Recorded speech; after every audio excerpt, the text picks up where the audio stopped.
My name is Arya, and today I'd like to share with you some of the JavaScript tools that you can use to track code quality and performance. As Steve mentioned, I work for Sencha. We produce libraries, frameworks, and cloud services for web applications. In the past, I've been contributing to various open source projects such as KDE and WebKit. So before we talk about JavaScript language, let's talk about human language.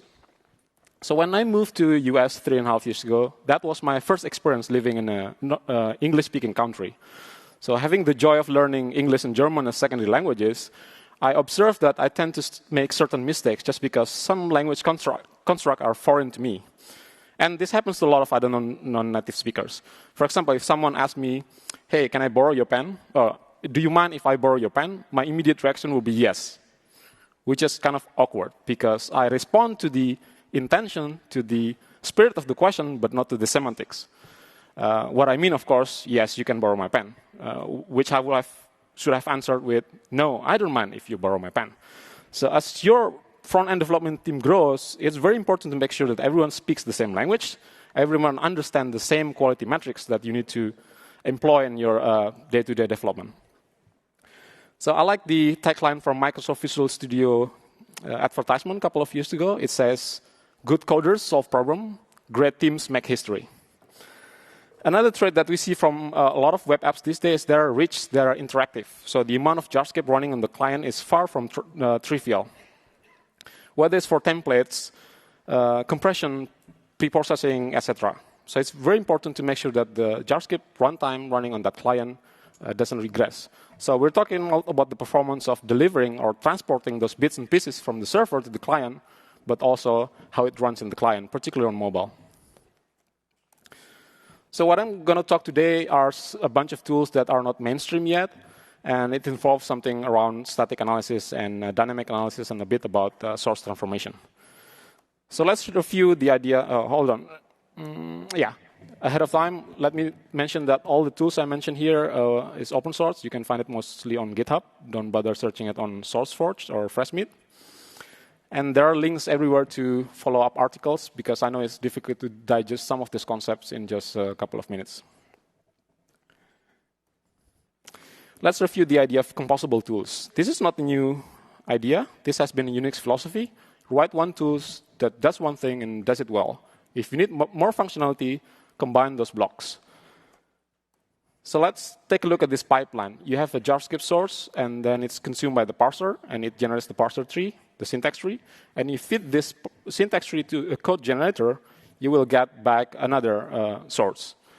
This might not look like the original source that you feed into the parser. This is essentially what happens to the minifier or compressor. How many of you here use Uglify.js or Closure compiler? A lot, yes. So this is what happens there inside that tools. Now, if you feed this syntax tree to another block static analyzer, then you might get some static analysis report. So anyone familiar with JSLin or JSHin? Yes, this is exactly what happens there. Now, in the parser itself, there are two things that happens. First, it needs to consume your JavaScript source and then split it into a stream of tokens. In this simple statement, it will find out which one is the keyword, which one is the identifier, etc. And from this, it will construct the syntax tree, which approximately resembles the grammar of your application. One popular syntax tree format is the one that comes from Mozilla, Mozilla Parser API. So if your code is for answer equals 42, then it'll generate an object. And if we JSON stringify it, it looks like that right block. So you have a program. In that program, there's a variable declaration. And there's only one variable declarator there, and you can see the name of the identifier and the constant values. What I like from this syntax tree format is because the terminologies used in that format matches with the terms used in the official ECMAScript 5.1 specification. Of course, for us mortals, it would be fantastic if the syntax tree is visualized, and this is what you can try with this particular demo. So here's the code that you can type, and on the right side, you can see the syntax tree. I can change this to something else. And then you can see the different syntax tree. So if I switch to an expression, it won't be a variable declaration anymore. So if you play with this visualization, you can get an understanding of how a JavaScript interpreter first parses your code. Now, if we go one step further, what if we can take the syntax tree and then run it? So this sort of emulates the JavaScript interpreter. This is essentially JavaScript interpreter implemented in JavaScript. And there's such nice project called Meta.js. If I write the program there and I run it step by step, then you can see that it's execute a particular expression in slow motion, and you can see what happens with all the variables. I know this conference is about velocity, but it's also slow velocity. We can watch this all day long, but you get the idea. Another useful thing about composable tools is when we start to build more features on top of existing tools. For example, the new project CoffeeScript Redux implements a new version of CoffeeScript compilers that works differently. Here we see the same pipeline I've shown before, mainly used for minifier, compressor, etc. But if we plug it in another modules that deals with CoffeeScript source parser and transformer, suddenly we have a CoffeeScript compilers. In this case, we can reuse the existing JavaScript syntax tree. We can reuse the existing code generator. We just need to have different block right before the syntax tree. So that's about composable tools. And we're going to see the use of composable tools in the next slides. So first, let me talk about code complexity. There's this famous matrix called Cyclomatic Complexity that roughly translates to how complicated your code path is. And if you see that particular line of code, it just consists of one branch, and you go to the left or right, depending on the condition. And in this case, your cyclomatic complexity is 2. So if your cyclomatic complexity is very low, 0 or 1, it means that your program is extremely linear. If it's very high, it means that there's tons of branches and extremely complicated. So here's an example of a way to measure your code complexity. So you can use the tools called web apps called JS complexity. If you paste your code and do analyze, it'll come back with the metrics, among others, is the aggregate complexity, cyclomatic complexity. It's also available as a command line tool. So what it does is precisely like the previous pipeline. So it just adds one more block into the pipeline, which is the analyzer. So it's analyze your syntax tree, figure out all the branches, and then produce the numbers based on the formula for cyclomatic complexity. You can also write this as a nice tools. In this particular case, this bunch of lines of JavaScript code will read the content of a file and then compute all the cyclomatic complexity of each function and dumps the 6 most complex functions. This is fantastic because if you run it on your CI server, then for every test, for every run, you can have that most complex function dumped into the screen. In fact, this is the actual screenshot of the Travis CI build of one of my projects. And you can see that if I want to refactor or simplify my code, I should start with this function first because these are considered most complex. There are many ways where you want to place that complexity check. It could be post-commit in CI server. It could be also in git pre-commit hook. How many of you here use git pre-commit hook? Not a lot. So git pre-commit hook is a way for you to run your tests automatically. So if you write a script that's set as the pre-commit hook, that script will be executed before git commits your change. And in that script, you can run your tests. If the test fails, the script can return non-zero value, and your commit will be blocked. So there's no possible way to check in bad code if it doesn't pass your test. This is fantastic because then you don't need to run your test manually.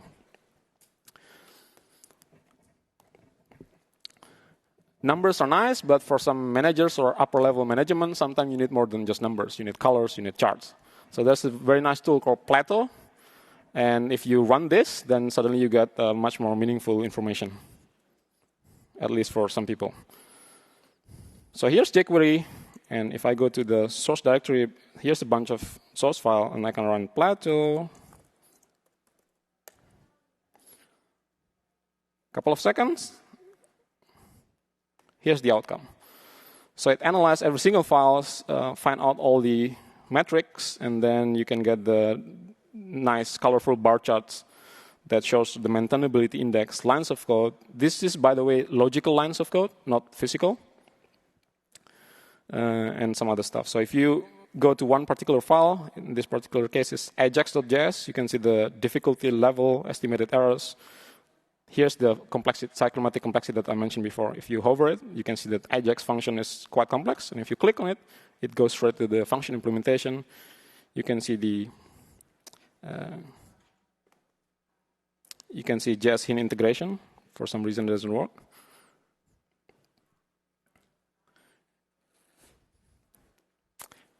And you can see also the line of code. A nice bar chart, wonderful. You can put it on your CI, send it to your boss, and be happy. So that's about complexity. Metrics are nice, numbers are nice. What if you can do more than that? What if you can statically analyze your code? Now, most of you probably have used JSLint or JSHint or Google Closure Compiler. These are nice. These are off-the-shelf tools that works generically, meaning that it tells you if you try to do something stupid, but it doesn't tell you anything about a particular convention that you violated.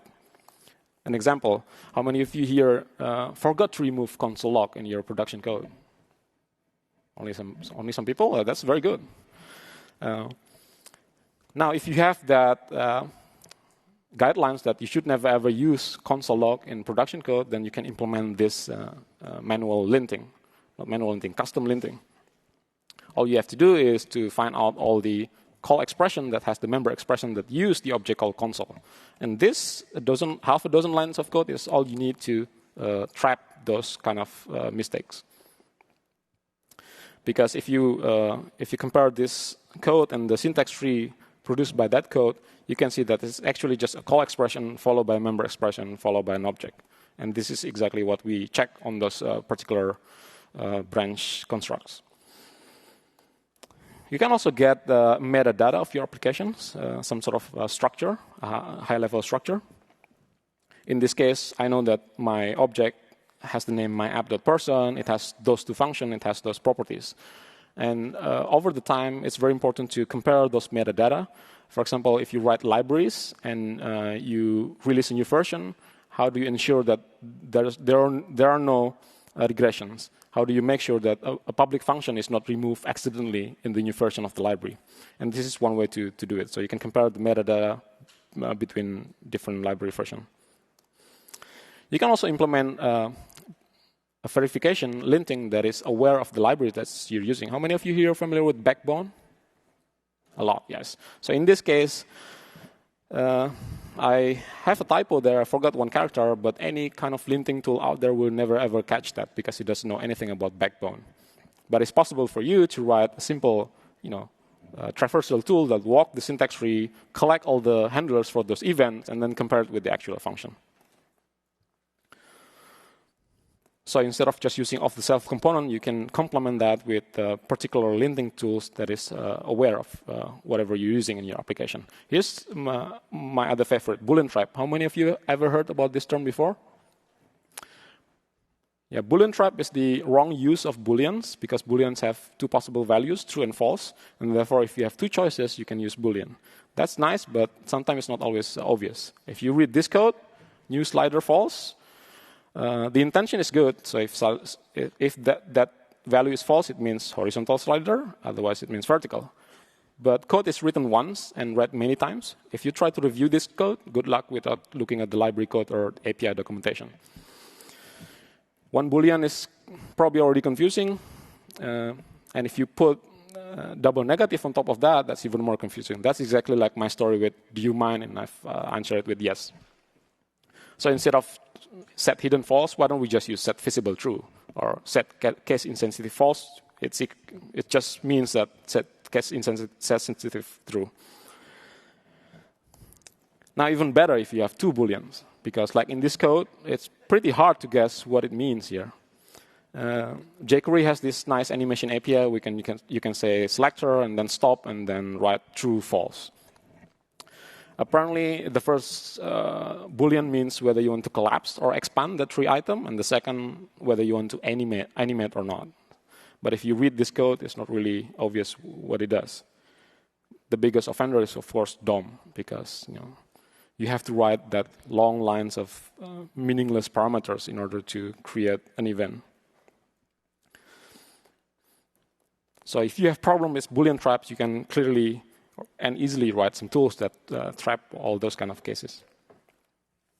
So let me talk about source transformation. I mentioned about minifier, compressor. This is a very common use of source transformation, changing one JavaScript source to another source. There are actually two approaches to source transformation. What I mentioned to you with minifier is something called regenerative transformation. So it consumes the source, produces syntax tree, and then regenerate again. So it throws away all the information from the original source. If you have indentation, comments, spaces, whatever, it doesn't care about that because it generates a new code, a brand new code. Another type of source transformation is something I call as non-destructive transformation. So it doesn't generate the new code, it just tries to modify it in place. Probably the most obvious example for this is if you want to change the string quotes that you use for literals. So JavaScript is very flexible. You can use double quotes. You can use single quotes for string literals. How many of you here use double quotes? Double quotes. Single quotes? Yeah. If you come from C or C++ or Java, you tend to use double quotes because that's how it's done in that language. But if your coding style mandates that you have to use single quotes, then you can build tools that parse your code, look all those string literals. In this case, I found out that the location for that string is at the index position 12 and 9, and therefore I know where to replace those particular characters. Another wonderful thing about in-place modification is because you can do rename refactoring.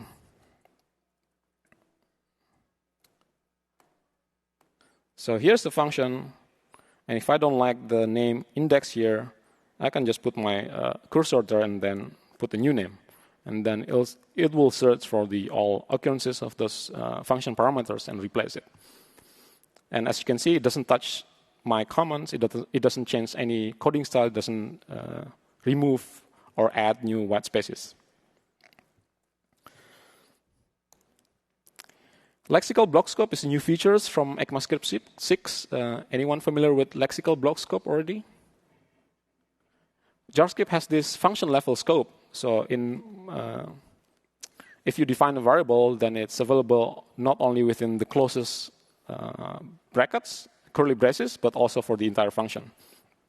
A new feature in ECMAScript 6 is you can use let to define a variable that is scope within the enclosing curly braces. So in my example there, J inside the loop is different than J outside the loop. You can't do that with today's JavaScript. If you want to leverage this, because this simplifies a lot of program, reduces mistakes, if you want to use this, you have to compile it or modify it, transpile it into something that the browser today can consume. And one way to do this is to use a tool called defs.js. And what it does is it analyzes the scope of each variable and see that, oh, I have another variable called j inside my loop, but that is supposed to shadow the outer j, and therefore let me change the name to something else so that there's no conflict. So if you use def.js, you can write ECMAScript 6 code, and the compiled code will run in today's environment. As you can see, this is in-place modification because it doesn't change indentation. It doesn't remove my comments there, and it doesn't do anything else besides changing let to var and adjusting variable names. So those are the typical use of source transformation using in-place modification. Execution tracing. Execution tracing is usually viewed in the context of performance analysis. There are many ways to measure performance on the client-side JavaScript. What is very popular is the stopwatch approach. You basically measure the start and the end time. But that's not the only approach. You can do tracing, whereas you can track all the execution and see which function is being called, when, how many times, etc. A typical use case for this is if you want to analyze the scalability of the application. This is where measuring time is not enough. If you have an address book application and there's a functionality called sort that will sort all the contacts, and you ask the engineer who implements that function, how's the speed? It's 10 contacts, several milliseconds, looks fantastic. That timing measurement just tells you only half of the story because it doesn't tell anything about, what if you have 100 contacts? What if you have 1,000 contacts? What if you have 1,000,000 contacts? And you review the code and suddenly it looks like this. Can anyone tell me what's wrong with that code? Yeah, it's a bubble sort. In this example, it's rather obvious because I'm sure you're familiar with bubble sort. But in many cases, nobody has the time and effort to produce the formal analysis of your application and then come up with the algorithmic complexity in a big O notation. That's just not possible. So the other way to work around this is to implement runtime complexity. In that particular sorting algorithm, what if we can instrument a particular function called swap, which is essential to the sorting. So if you do this, you don't need to do this manually. There's a micro library that can do that. Every time the browser runs this code, then your logging function will be called as well, and then you can log how many times it's being executed. So here's that bubble sort function, and if I click run really fast, but then I can see that swap is called almost 5,000 times, and I can change it to 10, run it again, and then we can see that this is called only 45 times. This way, you can simulate having the 10 contacts, 100 contacts, 1,000 contacts, and you don't really care about the timing measurement because you only care about the complexity. And you plot it against the time, against the input size, and you realize that this is not linear. So timing measurement is important, but understanding the scalability of a particular important block of your application is also extremely important. And if you log what kind of data being fed into that function, you can implement something called profile-guided optimization. So if I want to implement a function that checks whether a character is a digit or not, that's one way to do it. But if I know that most of the time I'm going to give spaces, what spaces to this function, so I can insert one branch there that allows this function to bail out really quickly. And the only way to do this is if you instrument what kind of data is being given to this function. So you trace the execution of the function against your benchmark corpus, benchmark data, and then you can figure out what kind of typical profile that this function will expect.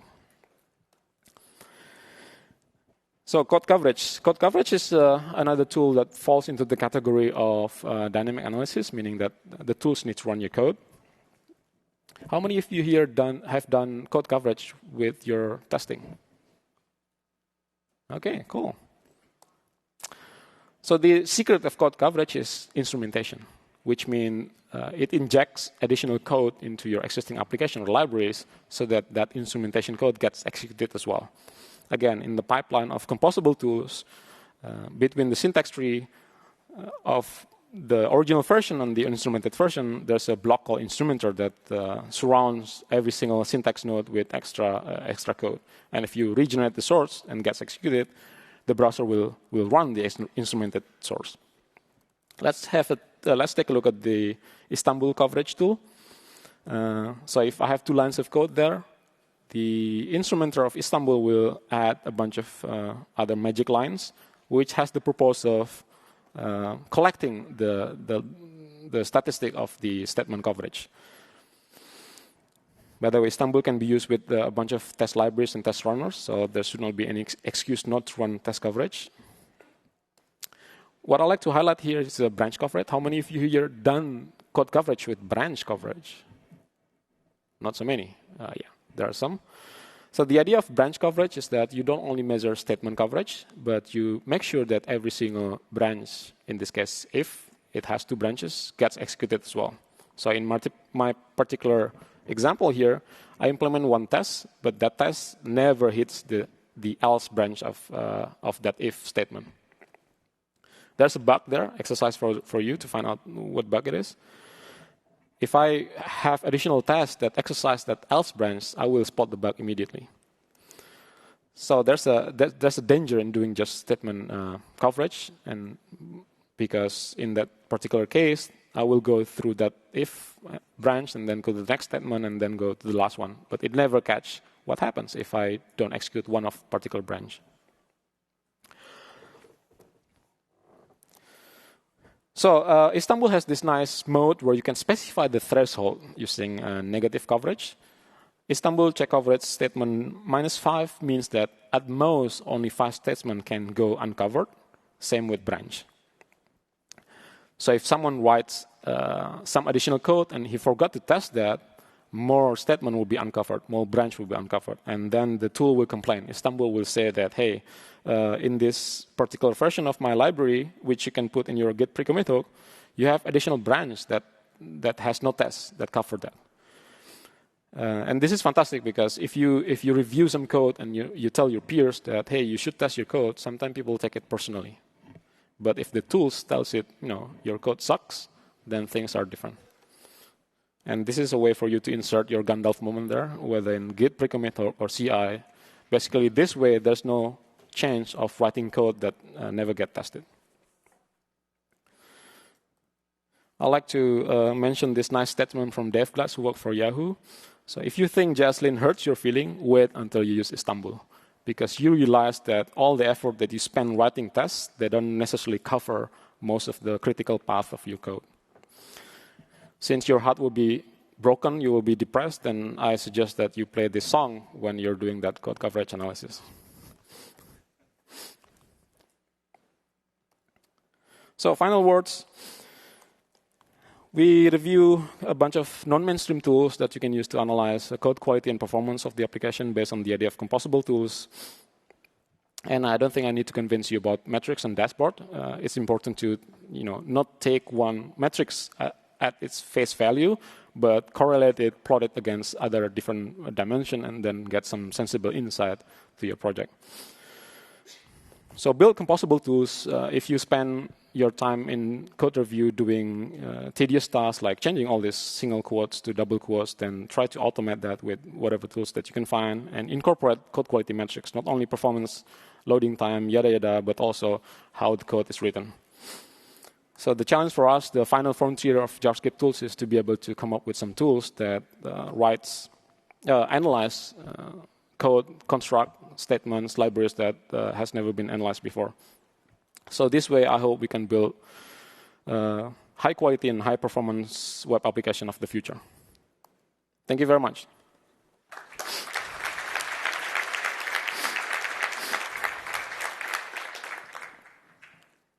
Are there any questions?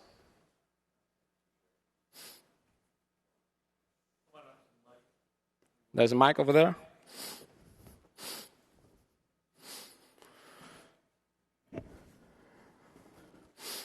Are there any obfuscation tools that you would recommend or obfuscation process? The question is about obfuscator. There are some obfuscator out there, but I don't think they work on the principle of composable tools. So it's really black box. You have to trust that obfuscator. There is a tool called smangle. It's not necessarily obfuscator, but it works in the same principle of minifier. So it shortens your variable names so that it's smaller, the overall JavaScript source size, and remove code that is not used and unroll the loops and arrange a bunch of other stuff. So effectively, this will obfuscate your code because nobody can figure out what was the original source if they see all the minified version.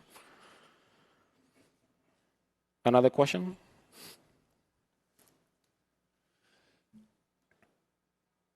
So there's a long list of tools that you went over there. And when we look, certainly I can see the benefit when it comes to maintenance and code quality.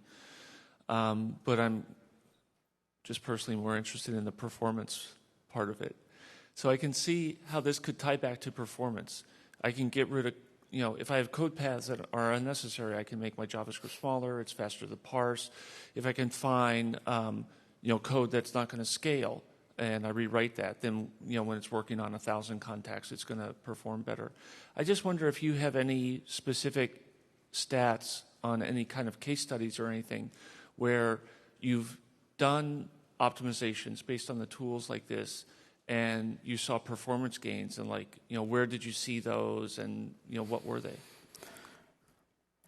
So right now, I haven't seen conclusive performance gains just by applying code quality analysis, because this is more like a longest term winning than just suddenly the code is twice as fast. What I observe is that there's a correlation between the quality of the code as you test it, as you improve it, with the performance, in the futures, not like immediate impact. For example, again, I mentioned what you should do, what you should automate in your code review and performance analysis is something that you tend to do manually. For example, if you write jQuery mobile apps, before you launch the app, it needs to call 4,000 or 5,000 functions. And those functions are most of the time not really harmful, but you need to keep track of the amount of function calls there. Because if someone checks in some code and then suddenly the amount of function calls during the startup doubles, then something is fishy there. So this is more like a defensive layer for your development. Place a threshold for code coverage, code quality metrics, and, for example, code complexity, and make sure we maintain that and lower that over the time. That's a much more winnable strategy than trying to get an immediate impact of performance by some quality metrics. Another question? Yeah, I was wondering if you know of any tools for measuring code coverage of, say, headless tests. Like, so say you write some Casper JS tests like that are more integration tests, but you want to actually kind of know how much you're testing. So Istanbul can do that, and there are some blog posts that explain how to do that. Yeah. Essentially, you just use the instrumentation part of Istanbul, and then as you run your code, you can get the statistic. For example, I have this is Node application, but the principle remains the same. I have this application. If I run it with Node, then it just dumps the number. But if I run it with Istanbul, then it runs the instrumented code, and I can get the coverage statistic from this. Cool. Yeah, thanks. But this is for Node. It applies the same for browser or headless browser. You just need to get that coverage data and then output it the way you want. This is just a standard LCOF reporter. Okay, thank you. So with the event-driven nature of JavaScript and the tools that analyze the code complexity and the tools that do the branch prediction and showcase branches that are not taken, is there a risk of false positives where it says that since this is being driven by DOM interaction, that this code is not being used or quite complex? If you're talking about the dynamic code analysis, as long as your test simulates the real user interaction, then that should catch the right scenarios. So there's a difference between static code analysis, but where it just looks at your code and then, like complexity, right? It doesn't run your code. So for stuff that is triggered by DOM, you have to run the dynamic code analysis. Thank you.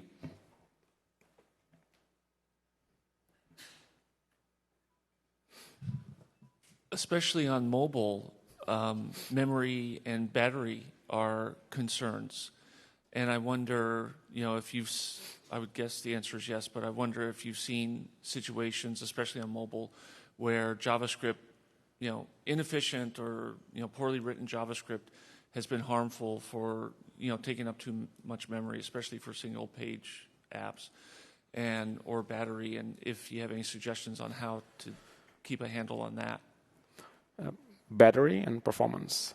So there is a nice use case of this, a nice story. For example, a lot of people think that, hey, if we inline every single function, then that's fantastic because there's no overhead of function calls.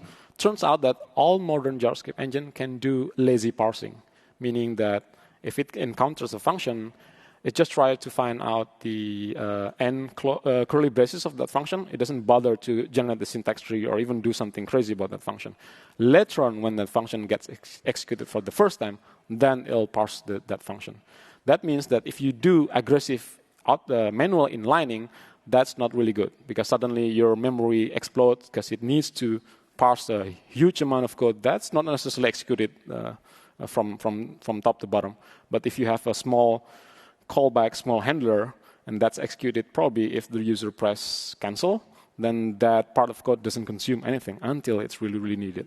So I guess it's hard to assume what the future is, but it's usually safe to assume that if you try to outsmart the JavaScript interpreter, it's not always beneficial when those interpreters already gets some built-in optimization. For example, profile-guided optimization. One day, I think V8 has a pending patch for that. V8 can do that automatically. So if it starts to see that you have switch case and the first case never gets executed, that's demoted to the last check. and it's try to check the most occurrence first. So much like branch prediction. So if you try to arrange it manually, at one point, those optimization cancel each other. And many JavaScript engine has this different execution mode. For the first one is like start really fast, don't bother with performance, because if you have one line of JavaScript, invoke if someone click a button, it doesn't make sense to try to optimize aggressively for that. This is what Apple calls the Nitro fast start, if you watch WWDC. And there's another tier where if you enter the loops, then, okay, this is a loop, this is a hot code, we need to optimize it. Optimization on the JavaScript engine always requires memory and power. So as long as we keep the code simple, make sure it's not complex, make sure it doesn't branch too often, not crazy inlining, then most of the time we can help the browser and JavaScript engine in executing that piece of code. I don't think you mentioned Google Closure, which I think is a very good tool that refactors the code. It removes unused code, and it refactors some of the logic to make it even more efficient. One shortcoming of these tools, as I found it, is it's often used in JavaScript to refer to properties as strings. So when it does variable replacement, it might break all those cases that the variable names were replaced, but the properties as string remain as is. I did mention Closure, by the way. Think about that. Yeah, so that's always the problem with monolithic tool, because you cannot inject your own optimization or de-optimization.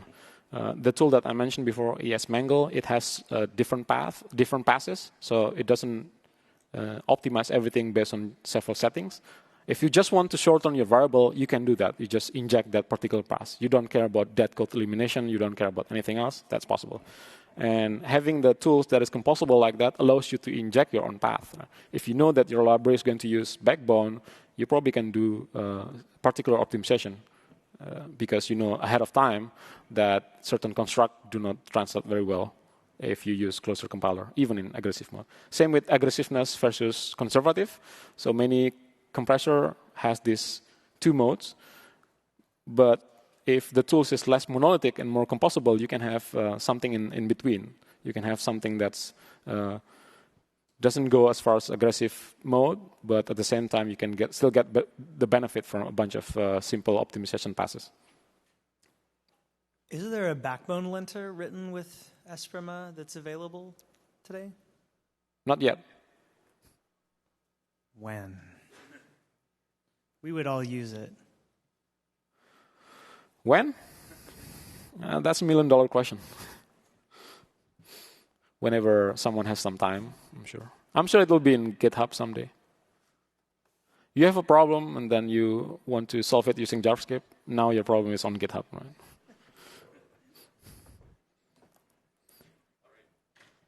That's all I believe. Thank you very much.